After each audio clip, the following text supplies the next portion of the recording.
अध्यक्ष हैं श्री चंदेल जी हैं, सतीश चंदेल जी पूर्व प्रदेश अध्यक्ष हैं एससी मोर्चा के, और मुकेश गर्ग जी हैं प्रदेश के महामंत्री। मैं कैलाश जी भाई साहब से निवेदन करूंगा कि वो प्रेस वार्ता को संबोधित करें। धन्यवाद जी। आज हमारी इस पत्रकार वार्ता में हमारे साथ एससी मोर्चा के पूर्व प्रदेश अध्यक्ष का परिचय हो गया, सतीश चंदेल जी, मोर्चा के महामंत्री मुकेश गर्ग जी। आज इस पत्रकार वार्ता में यहाँ विराजमान सभी पत्रकार भाइयों का, बहनों का मैं स्वागत करता हूँ, धन्यवाद करता हूँ। आज एक विशेष विषय पर आपके सामने हम कुछ बिंदु रखेंगे।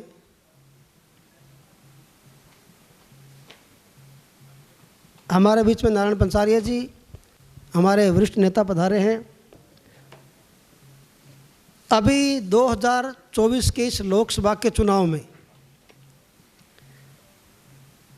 भाजपा की केंद्र की सरकार और मोदी जी के सामने हताश, निराश विपक्ष, इंडी गठबंधन, कांग्रेस के लोग, बिखरा हुआ इनका कुनबा और आंतरिक कलह से भरपूर ये विपक्ष दिखाई देता है, जिनके पास मोदी जी के विरुद्ध, केंद्र की सरकार के विरुद्ध एक भी मुद्दा नहीं है जो जनता के सामने रख सकें, भुना सकें। इसके बावजूद भी मैं ये कहना चाहूँगा कि कांग्रेस पार्टी का ये चरित्र रहा है कि वह हमेशा झूठ बोलकर सत्ता में आती है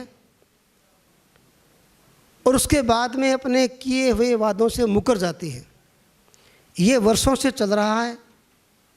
इस समय देश की जनता के सारा विषय समझ में आ गया है, इसलिए इंडी गठबंधन पर, कांग्रेस पर, उनके नेताओं पर कोई भी विश्वास नहीं कर रहा है। विशेषकर एससी समाज, एसटी समाज इनसे तंग आकर, परेशान होकर 2014 से एक साथ मोदी जी के साथ खड़े हो गए हैं और इस चुनाव में एससी एसटी का समाज बड़ी ताकत के साथ मोदी जी को वोट कर रहा है। अब की बार 400 पार का जो नारा दिया है, इस नारे से घबराकर विपक्ष के लोग एक भ्रम फैलाने की कोशिश कर रहे हैं, एक विमर्श फैलाने की कोशिश कर रहे हैं जो कहीं भी फैल नहीं रहा है। उन्होंने ये फैलाया है कि 400 पार यानी 400 सीटें प्राप्त करने के बाद भाजपा के लोग संविधान को बदलेंगे, आरक्षण से छेड़छाड़ करेंगे। ऐसा एक झूठा, तथ्यहीन और हास्यास्पद मैं कहूँगा मुद्दा लेकर के अंतिम प्रयास कर रहे हैं कि कहीं न कहीं हमारी जमानत बच जाए। ये सर्वविदित है, देश की जनता और आप सब लोगों को पता है कि 400 पार के साथ मोदी जी तीसरी बार देश के प्रधानमंत्री बनने जा रहे हैं। इन 10 सालों में जन कल्याण के, एससी एसटी कल्याण के जो कार्य मोदी जी की सरकार ने किए हैं, उन कार्यों से एससी एसटी समाज में ये विश्वास जगा है कि हमारी गरीबी दूर हो सकती है, हम आगे बढ़ सकते हैं, हमें समानता का अवसर मिल सकता है। इस विश्वास के साथ एससी एसटी वर्ग में एक स्वाभिमान जगा है, इसलिए यह वर्ग भाजपा के साथ, मोदी जी के साथ खड़ा है।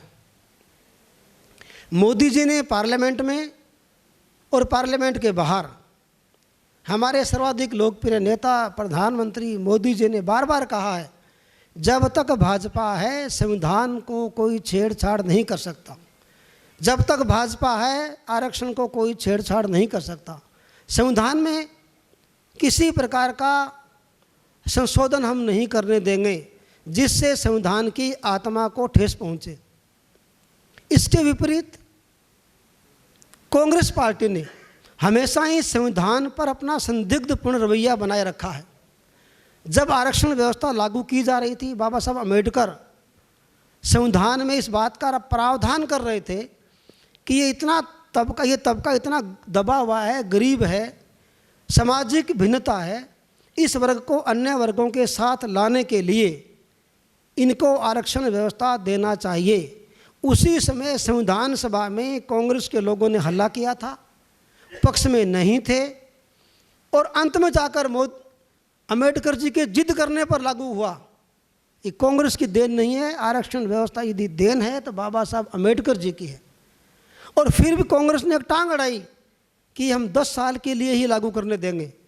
आपको मालूम होगा कि आरक्षण व्यवस्था 10 साल तक ही देने का प्रावधान किया, हर 10 वर्ष बाद संशोधन करके उसको आगे बढ़ाया जाता है। और तो और आश्चर्य तब होता है जब कांग्रेस के लोग आरक्षण पर बोलने का साहस कर रहे हैं, झूठ बोल रहे हैं। संविधान लागू होने के कुछ वर्षों बाद ही 27 जून 1961 को पंडित जवाहरलाल नेहरू जी ने एक पत्र देश के मुख्यमंत्रियों को लिखा, जिसका उल्लेख मोदी जी ने भी किया, ये रिकॉर्डेड है। उन्होंने लिखा कि SC, ST, OBC का आरक्षण क्यों न समाप्त कर दिया जाए। और वो खुद कह रहे थे कि मैं तो किसी प्रकार के इस आरक्षण के पक्ष में नहीं हूँ और राजनीतिक आरक्षण भी खत्म कर देना चाहिए। ये 1961 में नेहरू जी लिख रहे हैं। वो तो भला वो मुख्यमंत्री डर गए थे। उन्होंने कहा साहब ऐसा करोगे तो हम हार जाएंगे, सत्ता में नहीं आएंगे, क्योंकि SC, ST का बड़ा निर्णायक वोट है। वो डर गए थे, परंतु उनकी मानसिकता पढ़िए। नेहरू जी, कांग्रेस के लोगों की मानसिकता थी। 1961 में ही आरक्षण व्यवस्था को कांग्रेस के लोग खत्म कर रहे थे। इंदिरा साइनी के बनाम भारत संघ का मामला, उस केस में तो SC, ST के आरक्षण और पदोन्नति में आरक्षण को लगभग खत्म कर दिया था। और कांग्रेस की सरकार ने हाई कोर्ट में, सुप्रीम कोर्ट में ढंग से तथ्य भी नहीं रखे। उसके बाद वाजपेयी जी की सरकार बनी, तब जाकर के उन्होंने 3 अधिनियम ला करके SC, ST और OBC के आरक्षण को मजबूत करने का कार्य किया। इमरजेंसी लगाकर, आपातकाल लगाकर कांग्रेस पार्टी ने संविधान की आत्मा को कुचला, संविधान की भावना के बाहर जाकर के आपातकाल लगाया। अपने राजनीतिक स्वार्थ की पूर्ति करने के लिए आपातकाल लगाना, देश के लोगों को जेल में डालना, कितना बड़ा कुठाराघात कांग्रेस पार्टी ने किया। उसमें कहाँ चला गया था संविधान का सम्मान। कदम कदम पर बाबा साहब का अपमान कांग्रेस पार्टी करती रही है, क्योंकि गरीब दलित समाज की आवाज़ उठाने वाले अम्बेडकर जी की बात कांग्रेस पार्टी को पसंद नहीं थी। आज कांग्रेस पार्टी किस मुंह से वोट मांग रही है SC, ST से। 1952 का पहला लोकसभा का चुनाव मुंबई से अम्बेडकर जी लड़े थे। उस समय क्या आवश्यकता थी कि कांग्रेस के लोग वहाँ गए और बाबा साहब को 1952 का लोकसभा का चुनाव इसलिए हराया कि अम्बेडकर जी जीतकर लोकसभा में आ गए तो ये कुछ और कानून बनवाएंगे SC, ST के लिए, महिलाओं के लिए, किसानों के लिए। और ये भी डर था नेहरू जी को कि अम्बेडकर जी का कद मेरे से बड़ा ना हो जाए, इसलिए लोकसभा में अम्बेडकर जी नहीं आने चाहिए। इसके 2 साल बाद 1954 में भंडारा, महाराष्ट्र में एक उपचुनाव हुआ। उसमें अम्बेडकर जी ने कहा कि मुझे कोई वेतन नहीं लेना है, मंत्री नहीं बनना है, मैं केवल इसलिए आना चाहता हूँ कि संविधान निर्माण करते समय कुछ लोगों के लिए कुछ प्रावधान मैं लागू नहीं करा सका, मैं निजी विधेयक लाकर लागू करवाना चाहता हूँ। नेहरू जी को बड़ा दुख हुआ, सारे मंत्रिमंडल को भेजा और नेहरू जी खुद भी गए। 1954 का चुनाव भी भंडारा से हराने का काम अम्बेडकर जी को कांग्रेस पार्टी ने किया। उससे बाबा साहब इतने दुखी हो गए थे कि 6 दिसंबर 1956 को 2 साल बाद ही उनका निधन हो जाता है। उन्होंने कहा कि मैंने इतना संघर्ष किया है, मैंने संविधान निर्माण में इतनी बड़ी भूमिका निभाई है और ये लोग मुझे लोकसभा में आने देना नहीं चाहते। किस मुंह से कांग्रेस पार्टी आज बोल रही है। बाबा साहब इतने अवसाद में चले गए थे कि 6 दिसंबर 1956 को उनका निधन हो जाता है। और निधन होने के बाद भी बाबा साहब के साथ न्याय नहीं किया। दिल्ली में बाबा साहब का अंतिम संस्कार भी कांग्रेस की तत्कालीन सरकार ने नहीं करने दिया।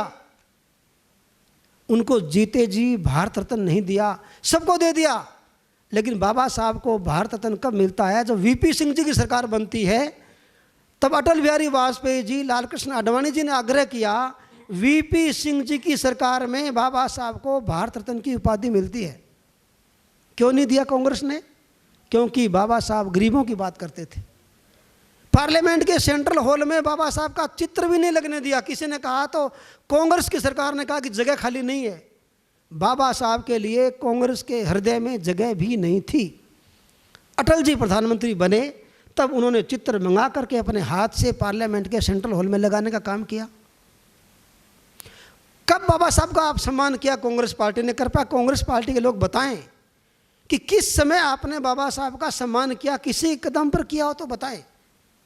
बाबा साहब से जुड़े हुए स्थान जहाँ उनका जन्म हुआ, महू मध्य प्रदेश में, जहाँ वो लंदन में 10 किंग्स हेनरी रोड, वो लंदन में रहे,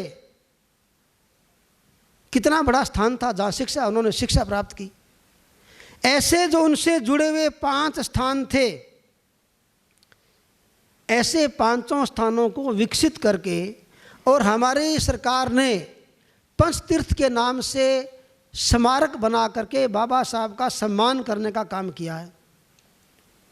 जन्म हुआ, दिल्ली में रहकर जहाँ पढ़े, जहाँ उनको दीक्षा प्राप्त हुई, जहाँ उनका अंतिम संस्कार हुआ, ऐसे 5 स्थानों पर स्मारक बना करके और पंचतीर्थ नाम रख करके हमारे माननीय प्रधानमंत्री नरेंद्र मोदी जी ने बाबा साहब का सम्मान किया है। जहाँ उनका अंतिम संस्कार किया गया था वहाँ जाने का रास्ता भी नहीं था, एक ईंट भी कांग्रेस पार्टी ने उनके सम्मान में नहीं लगाई। आज दुनिया भर के लोग उनकी चैत्य भूमि पर देखने के लिए, दर्शन करने के लिए आते हैं। इसके अलावा बाबा साहब से जुड़े हुए अन्य स्थानों को भी उन्होंने विकसित करने का जो काम किया है, ऐसे मैं आपको बताना चाहूँगा, उनके सम्मान में 200 करोड़ की लागत से जनपथ नई दिल्ली में international Ambedkar international excellence centre का निर्माण चल रहा है। 400 करोड़ रुपए की लागत से मुंबई में हिंदू मिल्स कंपाउंड के 7.5 हेक्टेयर में बाबा साहब के स्मृति में भव्य स्मारक बन रहा है। 100 करोड़ की लागत से बरतुमा गांव में संत शिरोमणि रविदास जी का मंदिर बन रहा है। अयोध्या में अंतर्राष्ट्रीय हवाई अड्डे का नाम महर्षि वाल्मीकि जी के नाम से किया है। कहाँ कहाँ पर बाबा साहब का और एससी समाज का सम्मान मोदी जी ने नहीं किया। और मोदी जी प्रधानमंत्री बने तो पहला वाक्य उन्होंने बोला कि मेरी सरकार गरीब को समर्पित रहेगी। केवल एक वाक्य बोलने से गरीब को, दलित को, मजदूर को, कामगार को और ओबीसी को, एसटी को यह विश्वास जग गया था कि हमारी गरीबी भी दूर हो सकती है। और पिछले 10 वर्ष के शासनकाल में 12 करोड़ लोग गरीबी रेखा से बाहर आए और गरीब को विश्वास जगा है कि हमारी गरीबी भी दूर होगी। ऐसा कोई जन नेता देश का प्रधानमंत्री बना है। ऐसे जन नेता और ऐसी गरीब हितैषी भाजपा के विरुद्ध केवल एकमात्र मुद्दा लेकर आई है कांग्रेस पार्टी, इंडी गठबंधन, कि ये संविधान बदलेंगे। इसके अलावा विपक्ष के पास कोई मुद्दा नहीं है। मैं समझता हूँ हार मान चुका विपक्ष हताश है, निराश है और मोदी जी के विरुद्ध बोलने के लिए उनके पास कोई शब्द नहीं है। और भाजपा के आने के बाद 2024 की तीसरी जो हमारी सरकार बनेगी, आने वाले लंबे समय तक SC/ST समाज की ताकत और बढ़ेगी, उनके कल्याण की योजनाएं बनेगी और 2047 में जब विकसित भारत बनेगा तो हर व्यक्ति संपन्न होगा। इन्हीं बातों के साथ मैं मेरी बात पूरी करता हूँ। आज हमने केवल आरक्षण और संविधान संशोधन पर जो कांग्रेस का भ्रम है, विमर्श है, उसके विरुद्ध में ये प्रेस की है। इस संदर्भ में मैं आग्रह करूँगा हमारे सतीश चंदेल जी से कोई कुछ बातें वो भी रखेंगे। धन्यवाद।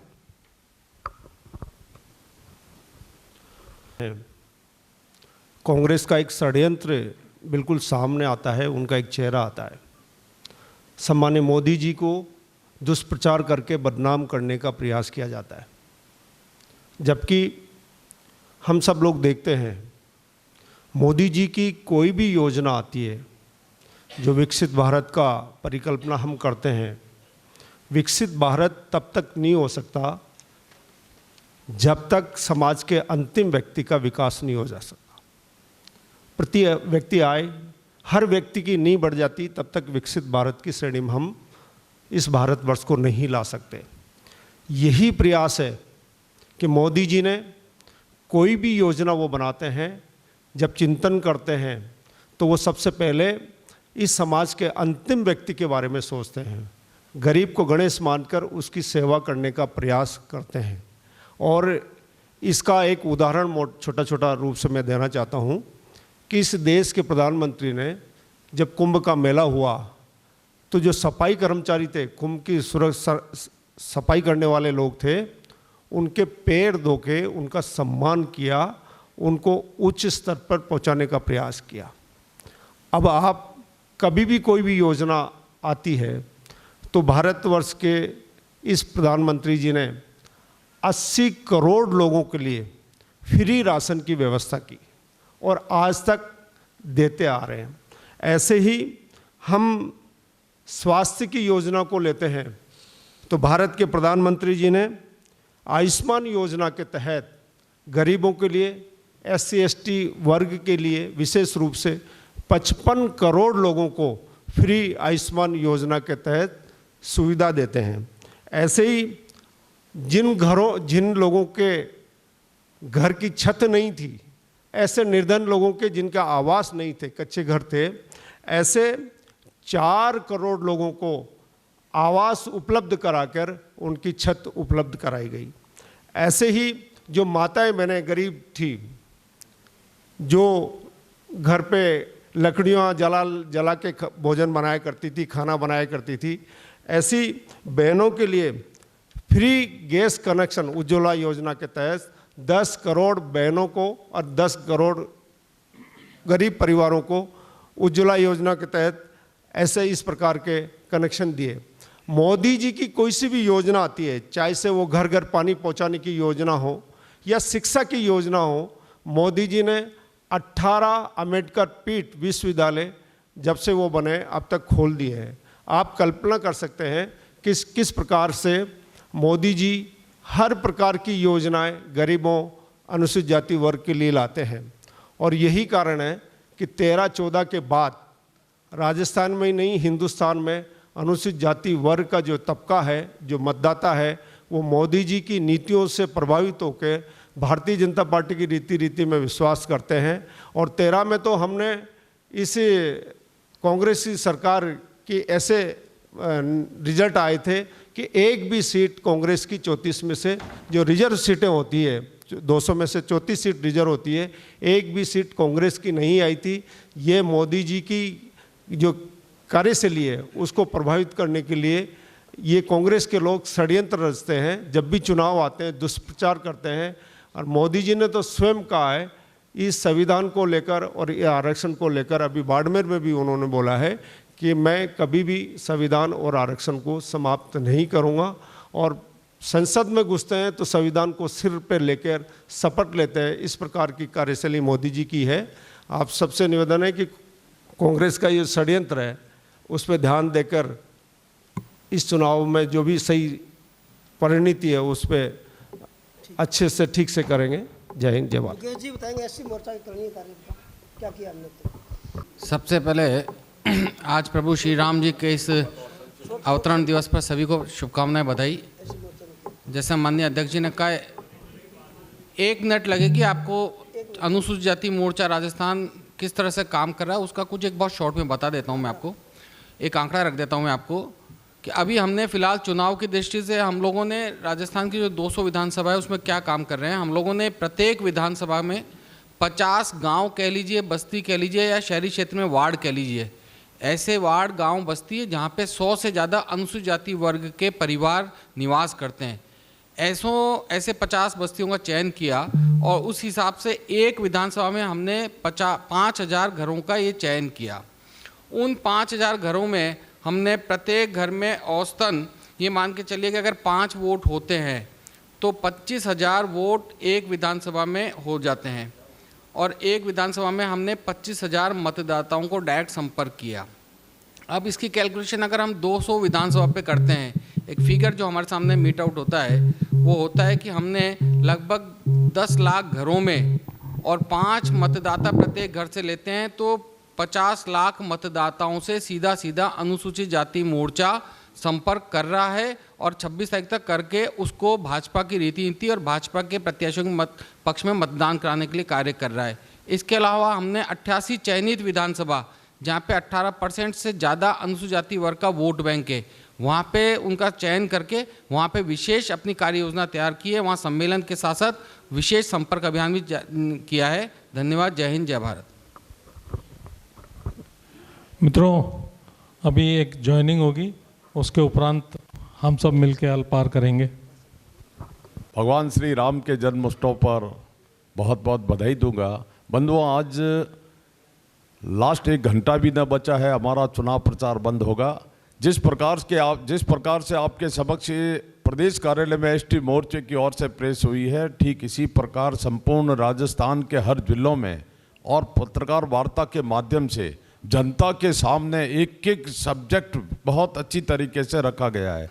मैं आपके माध्यम से जनता से अपील करूंगा कि भारतीय जनता पार्टी के नेताओं ने, कार्यकर्ताओं ने केंद्र सरकार की 10 वर्ष की उपलब्धियों को और राजस्थान की भाजपा सरकार, भजनलाल जी की सरकार के किए कार्यों को पहुंचाया है। हमारे कार्यकर्ताओं ने अथक परिश्रम करके आम जन से संपर्क किया है। मैं आग्रह करूंगा कि आप आने वाली 19